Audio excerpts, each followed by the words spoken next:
From Gartner in their Future of Work Trends post-COVID-19 that I thought really summed up a lot of the thinking that we've been seeing from corporate real estate executives. We all know remote work is going to go up, and it's here to stay. It's, in my opinion, a successful world's largest experiment, as it's been called, and I think we like it. But I do think there's some things that are lacking, which is why I think this 48% roughly of people spending their time working from home versus in the office feels about right to me. Trends around employee data and being able to look at that data have certainly accelerated. And by look at that data, I mean not necessarily, and I certainly hope not anyway, of looking down to the individual level to count the number of emails that are being sent and in attempting to measure productivity in that way, but more in how technology is being implemented, the type of modal work that's being done, and do they have, as a company, the right type of technology deployed? So what can be done there to optimize it? And when we think about returning to work and going to the office versus working from home, there's probably going to be a different type of work, modal work, that's mostly done in the office. And then the question becomes, do I have the right kind of spaces and the right kind of training and change management for those people in those spaces in order to be successful? So I think that's all driven by what we're considering here, employee data. The other trend that I really think to keep in mind is that organizational resiliency. And I think globally, everyone, it seems, had an exceptional organizational resiliency plan to have a continuum of work, ability to continue work in a crisis environment. But I think that's really changed now from a definition perspective. So resiliency in a post-COVID world means, how do I keep my office open? Is there a way to keep the office open without having to shut down in a next pandemic-like environment? And then, there's a conversation out there related to contingent workers and what that means. And there's always been a trend around bringing in the right subject matter expertise when it's needed, and then releasing that work and allow those contingent workers to move on to help others. And that way, you are having the right mix of agile staffing for your organization when it's needed. I think that trend has certainly been accelerated as well. When I look at that whole piece, though, really where my mind goes is, from a workplace perspective, everyone's now a visitor. There's no sort of permanent occupant in an office when we think of these pieces. And that's just a premise, it's a thought that I thought we might discuss. But Phil, my first question would go to you. Agile desking was a trend prior to COVID. What's the thoughts? What's the thinking as it relates to the post-COVID world and from a work environment perspective? Yeah, I remember, thanks. So I cover the world of doing, as you said, like agile workplace or smart workplace, shared desking, hot desking, some version of people sharing things in the office. And the largest, most successful versions of those programs at the corporate level around the world, in financial services and in healthcare and insurance firms, usually are based off of the principle that not everyone's around. So utilization is low on a daily basis, but at the same time, the experience is suboptimal, either for not having the right spaces or the right technology, or employees wanting new and more diverse services. So let's try to solve both by, you agree to share with me and I agree to give you something you didn't have before and you wanted, which could be better meeting room technology or free bananas. But those programs were very successful, often by not asking people to change their patterns in terms of when and why they come to the office. It's just taking advantage of the naturally occurring daily vacancy, and was already putting companies down a path of providing an office that is more built for the group and for diversity and autonomy of activity than for supporting the individual just coming in and being completely static where they are. And so right at the beginning of the COVID pandemic, obviously, with huge panic around health and hygiene and people getting sick in the office, there were lots of articles, as there had been years ago, about the open office being dead, all of a sudden saying, like, sharing will never happen again. A lot of people, I think, who had not been involved hands-on with the delivery of those kinds of mobility programs, just assuming like, aha, I win. I never have to give up my cubicle or I get my office back. How could we possibly sustain a program like that in a world with a major virus going around?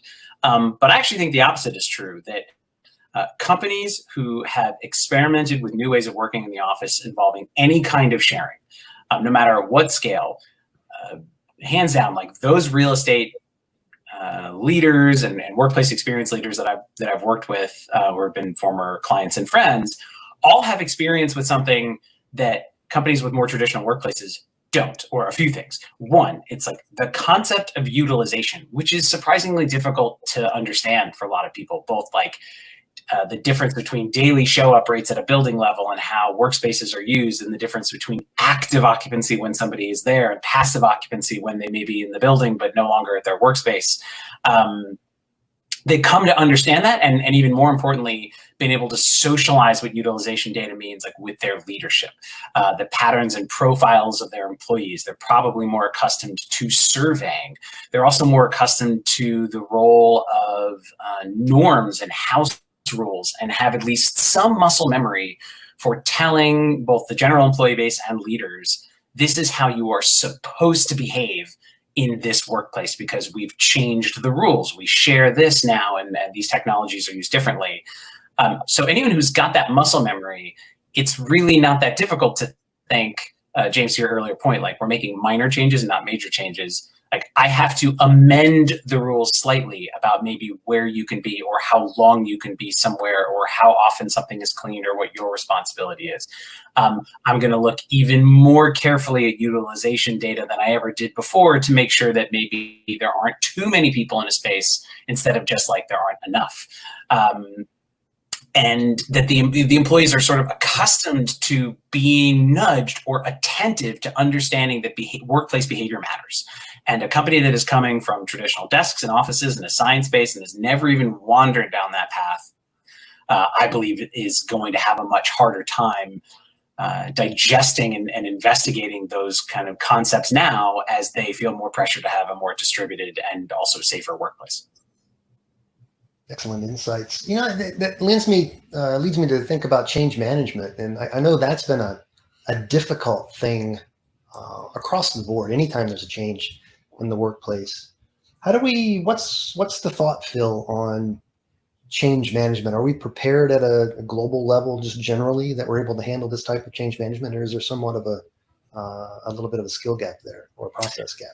Yeah, I do think it's a little bit of a gap, and my colleagues and I at WeWork were much more in favor of the term change mindset as opposed to change management, because traditional, more static corporate real estate, I move you from office A to office B, and maybe you used to have a giant cubicle over here and now you have something different over here, and maybe we're going more paperless, or maybe you're getting a new email system, or for Al, a new Wi-Fi, and new like applications. That change management implies like I'm helping you go from A to B.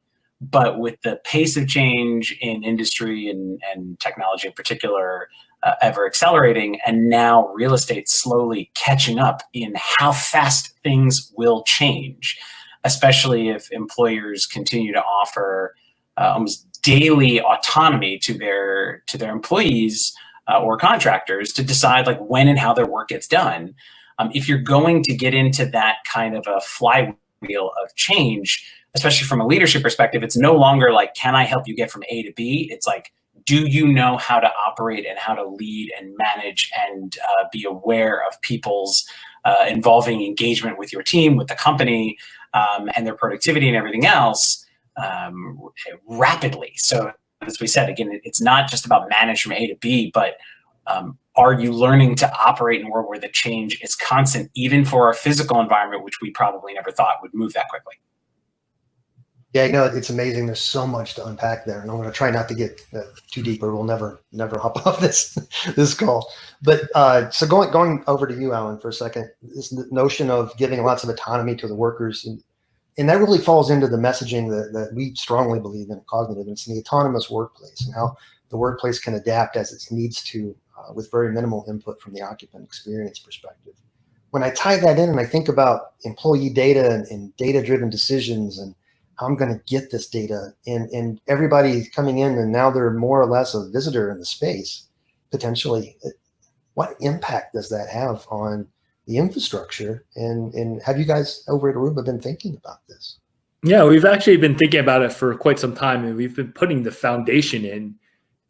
This is just a new use case, right? But it all relies on the same sort of foundational element, right? As I think one of the things that Phil alluded to, right? We've been, and a lot of the more forward-thinking organizations have been going to kind of more free address, et cetera. I think this whole thing around working from home and this hybrid sort of environment that we're probably going to end up in as leases start to expire, as organizations start to think, hey, can I do more with less? Do I need so much real estate footprint if people are sharing, part of their focal work at home and in the workplace is, that desk, right? And being a creature of habit and going to that same desk. I think, personally, I kind of think, and I was already living this prior to COVID, right? I gave up my desk, and the file cabinet at my desk became my bag, my shoulder bag, right? And every day I would go in and I would want a different setting, and I would kind of jump from one place to another. So effectively, I was a visitor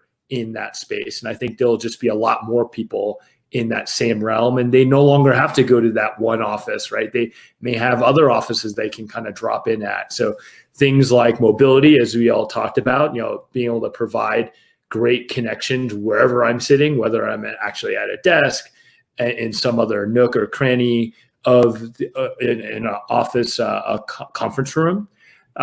Things like location-based services, which are things that we were already doing to be able to create more of a smart workplace, right? So if I were to walk into a conference room and have things automatically turn on, get a meeting to turn on, those are all being accelerated, not because it's something brand new. We wanted to do it already, but right now, given a lot of the health sensitivities, people want things more touchless, more automated, and it goes back to those same foundational elements that we were already investing in. So to Phil's point, some of these organizations that were already investing in them, this shouldn't be that difficult of a pivot where